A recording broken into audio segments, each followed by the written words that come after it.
मनुष्य क्यों बनाया है आपको? भैया बताएंगे हमारे। आपको ईश्वर ने मनुष्य क्यों बना? क्या उद्देश्य, क्या सोचकर ईश्वर ने आपको रचा होगा? क्या उद्देश्य लेके आप आए हो धरती पे? क्या गोल है आपका? क्या पाना है आपको?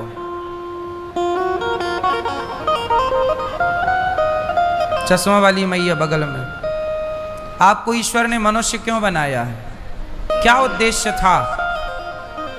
क्यों है? किसको पाना? भगवान को पाना। भगवान ने तो बनाए है, उन्होंने तो भेजा है, उन्होंने तो अपने से यहां भेजा। जाओ, क्यों भेजा?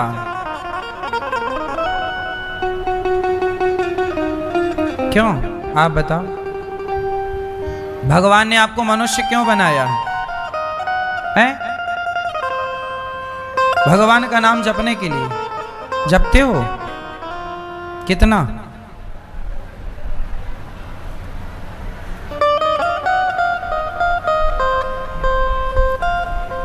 एक बात बताओ, तुम्हारा पिता तुम्हें बाजार भेजे किसी काम से, और तुम बाजार में जाओ और बैठो और पिता का नाम जपने लगो, पिता पिता पिता पिता पिता पिता पिता, और काम ना करो, तो लौट के आओगे तो बाप तुम्हारी आरती उतारेगा कि चार जमाएगा कि नहीं?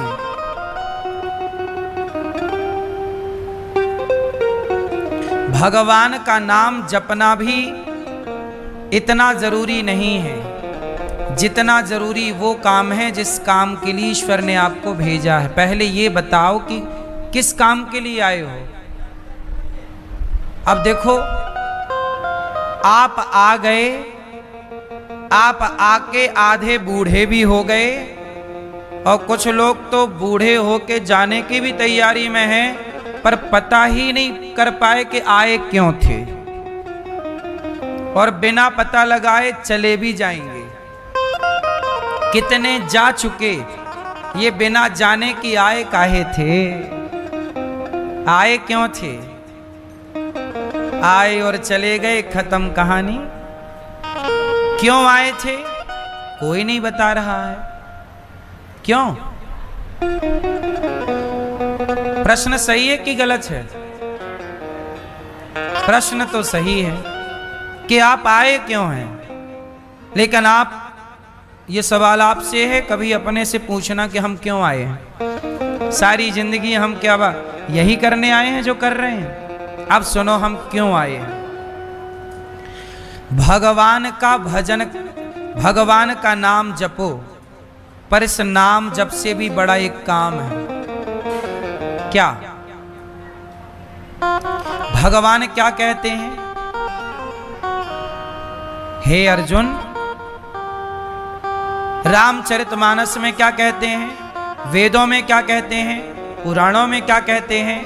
धर्मो रक्षति रक्षिता। भैया आप सत्य बोलो, सत्यम वद। क्या, किस रास्ते पर चलो? सत्य के रास्ते पर चलो, सत्य बोलो, दया करो, और परहित सरिस धर्म नहीं भाई। हम क्यों आए हैं संसार में?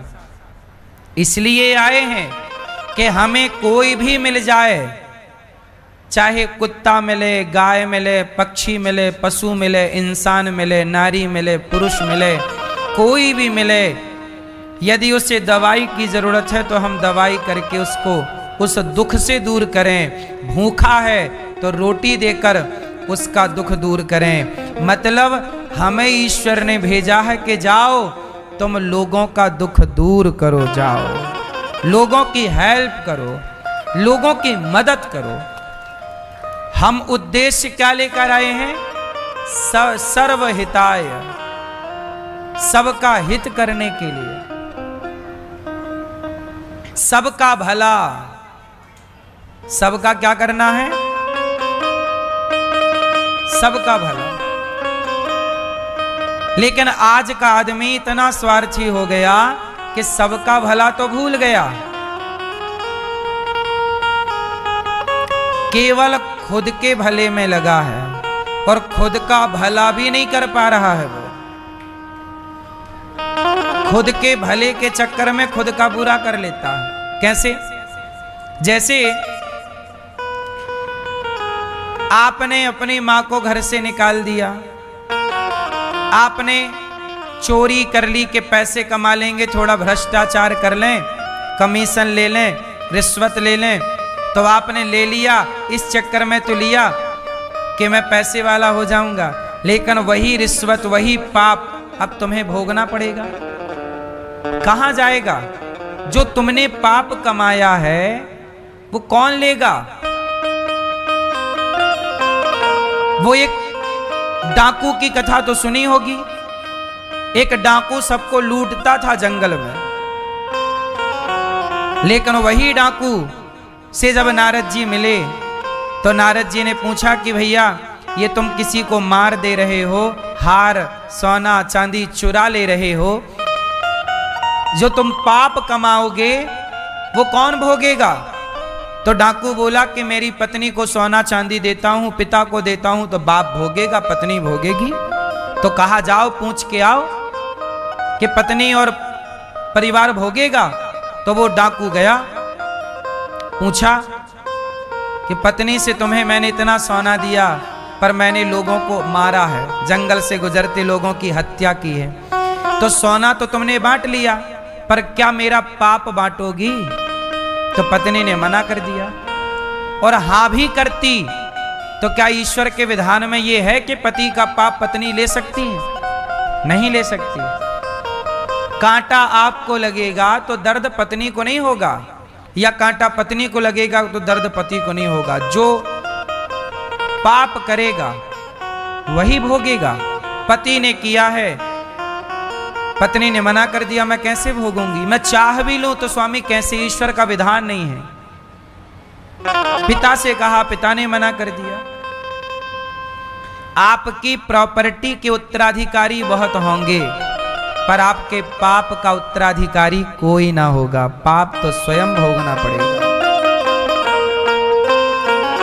इसलिए आज का आदमी पाप करता है तो पाप करने वाला क्या खुद पर उपकार, खुद का भला कर रहा है? आप पाप करके किसका बुरा कर रहे हैं? बोलो जोर से। खुद का। किसका बुरा करोगे? आप पाप करके खुद के साथ अन्याय करते हैं। जब आप खुद के साथ अन्याय करते हैं तो दूसरों के साथ आप क्या न्याय करोगे? न्याय तो हरिश्चंद्र ने किया कि बाजार में बिक गए पर अपने सत्य को जाने नहीं दिया। न्याय तो दशरथ जी ने किया, मर गए पर वचन नहीं छोड़ा। ऐसे सत्यवादी दयावान राजा रंतिदेव 64 दिन से भूखे थे। पत्नी और पुत्र 64 दिन भूखे। तभी गांव में कहीं भंडारा हो रहा था, लंगर था, तो इन्हें रोटी, थोड़ा पूड़ी, सब्जी और खीर मिल गई। तो ये नदी के किनारे आए, पत्तल लगाई और बैठे खाने। तब एक चांडाल आ गया कुत्ता लेकर। चांडाल बोला, भैया हम 15 दिन के भूखे हैं। और रंतिदेव कितने दिन से भूखे थे? 64 डेज। रंतिदेव ने क्या किया? अपनी थाली उस चांडाल को दे दी। तब उनका बेटा बोला, 5-6 साल का नन्हा बालक था, बोला पिताजी आप ना दो, मैं अपनी थाली दे देता हूं। वो बेटा कितना भूखा ना रहा होगा, लेकिन अपनी थाली दे दी। तो चांडाल ने खुद खाया, बच्चे की थाली भी खाई, और पत्नी का भोजन बचा तो बोला मेरे कुत्ते बड़े भूखे हैं, यदि मेरे कुत्तों को दे दो तो बड़ी कृपा।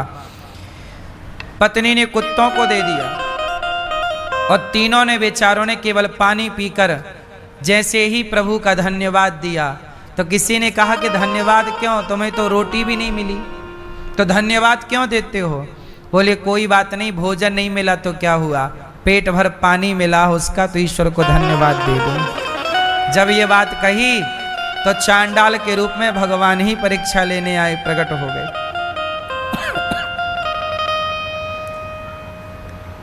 अब बताओ, खुद भूखे रहकर लोगों का पेट भरना, ये है ना मानव जीवन की सार्थकता। लेकिन आजकल तो आदमी दूसरों की थाली से रोटियां छीन रहा है, दूसरों के पेट में लात मारे जा रहा है, और फिर कहता है कि मैं इंसान हूं। एक बात बताओ, क्या ईश्वर ने आपको इसलिए भेजा था कि जाओ तुम दूसरों का हक मार के खा जाना, जाओ तुम भ्रष्टाचार करना, तुम देश के साथ गद्दारी करना, तुम लोगों को ठगना छलना? क्या ईश्वर ने हम सबको इसलिए भेजा है? बोलो मेरी मां, पूछना ये सवाल सब लोग अपने आप से कि इस संसार में आने का मूल उद्देश्य क्या है, क्या करने आए हैं हम सबके काम आए, सबकी सेवा करें। इसलिए ये दास अनिरुद्ध को जब भगवान ने मनुष्य का शरीर दिया तो मैं बहुत खुश हूं इस बात से कि परमात्मा ने मुझे 84 लाख योनियों से निकालकर ये सुंदर मानव के शरीर में बिठाया। अब इस शरीर से जितना हो सके सेवा कर लूं, क्योंकि ये शरीर आज है कल नहीं रहेगा। ये शरीर भी मेरा रोज जा रहा, मैं रोज मर रहा हूं। बोलो हाँ, मैं 34 साल का हूं तो मेरे जीवन के 33 साल मर ही तो गए। मैं 34 वर्ष का हूं तो मेरे जीवन के 33 साल क्या हुए, मर गए। मेरा लड़कपन मर गया, मेरी जवानी मरी जा रही है। मैं अपने से सवाल करता हूं अनिरुद्धाचार्य, तेरा लड़कपन मर गया, ये जवानी मरी जा रही है, ये बता तूने क्या पाया इस शरीर को पाकर? तो मैं ईश्वर से कह पाऊंगा कि प्रभु आपने शरीर दिया था तो मैंने किसी का गला नहीं दबाया, किसी की थाली से रोटियां नहीं छीनी, बल्कि सबको सबकी थालियों तक रोटी पहुंचाने का काम इस शरीर ने किया है। इसलिए गौरी गोपाल लंगर चलता है, भंडारा 25 से 30 हजार लोग पर डे भोजन करते हैं। यहां पर आप चेक कर सकते हैं। सबको रोटी देना, किसी की रोटी ना छीनना, यही हम करने आए हैं। आजकल बेटा अपने माओ को घर से निकाल रहे हैं, तो उन बेसहारा माओ को ये दास अनिरुद्ध यहाँ सेवा करता है, रखता है। 308 वृद्ध माँ यहाँ रहती हैं, वही माएँ जिनको अपने बच्चों ने घर से निकाल दिया। ये करने आए हैं हम। इंसानियत का मतलब क्या है? हम भी यदि तुम्हारे पेट पे लात मारने लग जाएं, हम भी तुमसे नफरत करने लग जाएं, हम भी छल कपट करने लग जाएं, तो बताओ क्या ईश्वर ने हमें ये सुंदर शरीर आपको धोखा देने के लिए दिया है? आज सच बताना, इंसान को धोखा दे रहा है कि नहीं? बेटा अपने माँ को धोखा दे रहा है, अपने बाप को धोखा दे रहा है। सवाल है, क्या हम ये धोखा देने आए हैं? क्या ईश्वर हमसे सवाल नहीं करेंगे कि भाई तुझे भेजा था, तूने क्या किया? तूने क्या किया? इसलिए धोखा ना दो।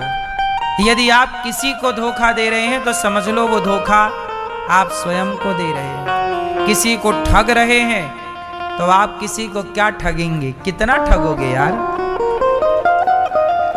तुम ही ठगे जाओगे एक दिन।